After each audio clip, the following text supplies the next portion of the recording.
Hello guys, कैसे हैं आप सभी। आई होप आप लोग बहुत अच्छे होंगे। ये हमारा पार्ट 5 है।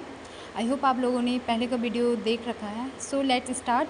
कर्नाटक का तीसरा युद्ध। गार्डेडू ने जो पांडिचेरी की संधि की वह स्थायी नहीं हो सकी।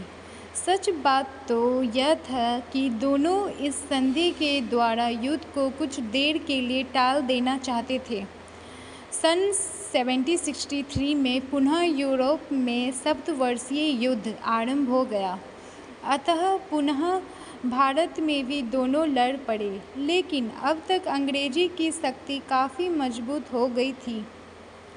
बंगाल पर इनका अधिकार हो चुका था और समुद्र पर भी उनका आधिपत्य हो चुका था, जिससे उनकी आर्थिक और सैन्य शक्ति दृढ़ हो चुकी थी।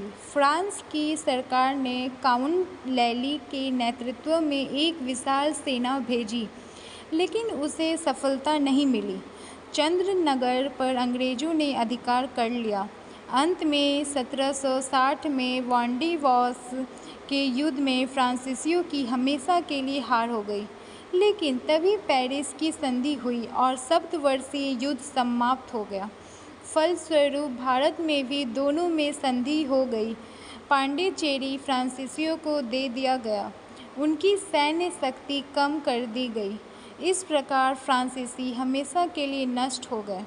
एक इतिहासकार ने लिखा है, पांडिचेरी से चलकर और उस शक्ति से लड़कर जिसका आधिपत्य बंगाल तथा समुद्र पर कायम हो, भारत का साम्राज्य न तो सिकंदर महान प्राप्त कर सकता था, न नेपोलियन ही।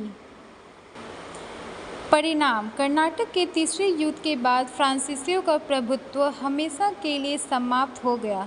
इस युद्ध ने अंग्रेज़ों का सिक्का जमा दिया और उनके लिए विजयों का दरवाज़ा खोल दिया। यहीं से भारत में अंग्रेज़ी राज की नींव पड़ी, जिसका परिणाम भारत को ढेर सौ वर्ष तक भुगतना पड़ा। भारत में अंग्रेज़ों की विजय और फ्रांसीसियों की पराजय के कौन कौन से कारण थे? चलिए कारण जानते हैं। भारत में व्यापार करने के लिए जितनी भी यूरोपीय जातियां आईं, सभी में फ्रांसीसी ही बाद में आए, लेकिन इन्होंने व्यापार में सबको पीछे छोड़ दिया। यहाँ तक कि राजनीति में भी ये अंग्रेज़ों से बाजी मार ले गए और अल्पकाल में ही दक्षिण भारत में अपना सिक्का जमा लिया। लेकिन जिस तेज़ी से इनकी प्रगति हुई, उसी तेज़ी से इनका पतन भी हो गया। संक्षेप में इनके पतन के निम्नलिखित कारण थे। पहला, आर्थिक कठिनाई। फ्रांसीसियों का व्यापार उन्नत नहीं था, क्योंकि इन्होंने शुरू से ही व्यापार की अवहेलना की थी और राजनीति में अपना सारा समय लगाया था। फलतः इन्हें हमेशा पैसे का अभाव रहा। दूसरी ओर अंग्रेज़ों का व्यापार उन्नत था। बंगाल पर उनका अधिकार हो चुका था, अतः उन्हें पैसे की दिक्कत नहीं हुई। दूसरा, फ्रांसीसी सरकार की उदासीनता। फ्रांसीसियों को अपनी सरकार से भी पूरी मदद नहीं मिली। फ्रांस की सरकार यूरोप में हमेशा युद्ध में संलग्न रही, अतः भारत में वह पूरा ध्यान नहीं दे सकी। दूसरी ओर अंग्रेजी सरकार धन और सेना दोनों से अंग्रेज़ों की मदद कर रही थी। तीसरा, सामुद्रिक शक्ति का ह्रास। फ्रांसीसियों ने सामुद्रिक शक्ति पर ध्यान नहीं दिया, उसने स्थल सेना पर ही भरोसा रखा।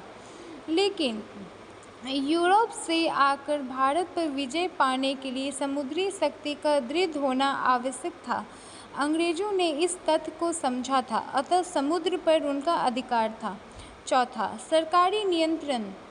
फ्रांसीसियों की कंपनी फ्रांसीसी सरकार के नियंत्रण में थी, उसकी नीति का निर्धारण वही करती थी। फलतः डुप्ले को पग पग पर सरकार का मुंह जोहना पड़ता था। इससे अंग्रेज़ों की ईस्ट इंडिया कंपनी स्वतंत्र थी। पाँचवा, पदाधिकारियों की दुर्बलता। फ्रांसीसी पदाधिकारी भी अंग्रेज पदाधिकारियों की तुलना में कम कुशल थे। डुप्ले स्वयं बड़ा घमंडी था, दूसरों की सलाह तक नहीं सुनता था। एक काम को खत्म किए बिना ही वह दूसरा प्रारंभ कर देता था, अतः उसने पराजित होना पड़ा। लाली बुसी आदि सभी पदाधिकारी आपसी मतभेद में शिकार बने थे। सेनापति में नेतृत्व का भी अभाव था। दूसरी ओर अंग्रेजों का क्लाइव जैसा दूरदर्शी सेनापति था। धार्मिक कट्टरता। फ्रांसीसी ने धर्म और राजनीति को मिला दिया। वे हिंदुओं के साथ कट्टरता का व्यवहार करने लगे और जबरन अपने धर्म का प्रचार करने लगे। फलतः जनता का सहयोग इन्हें नहीं मिला। देसी राजाओं के झगड़े में हस्तक्षेप।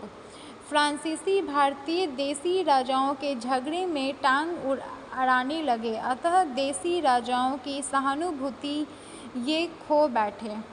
जनशक्ति का विकास। अंग्रेज़ों की जनशक्ति काफ़ी बढ़ी चढ़ी थी। दुनिया की कोई ताकत उनका सामना नहीं कर सकती थी। अगर स्थल में वे हार भी जाते तो समुद्र में जीत जाते थे। फ्रांसीसियों की जनशक्ति का ऐसा विकास नहीं हुआ था।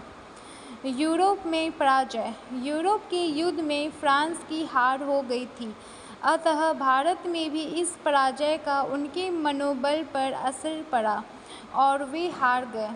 सारी शक्ति एक ही जगह केंद्रित होना। अंग्रेज़ों का अधिकार कलकत्ता, बम्बई और मद्रास पर था। ये तीनों एक दूसरे से दूर थे, अतः फ्रांसीसी एक साथ तीनों पर विजय नहीं पा सकते थे। दूसरी ओर फ्रांसीसियों की सारी शक्ति पांडिचेरी में केंद्रित थी, अतः पांडिचेरी की हार से उनकी हार निश्चित थी। डुप्ले का वापस बुला लिया। जबकि फ्रांसीसियों का युद्ध नाजुक स्थिति से गुजर रहा था, तभी सरकार ने डुप्ले को वापस बुला लिया और उसके जाते ही विजय की जो क्षीण आशा थी वो भी जाती रही। इन्हीं सब कारणों से फ्रांसीसियों की हार हो गई।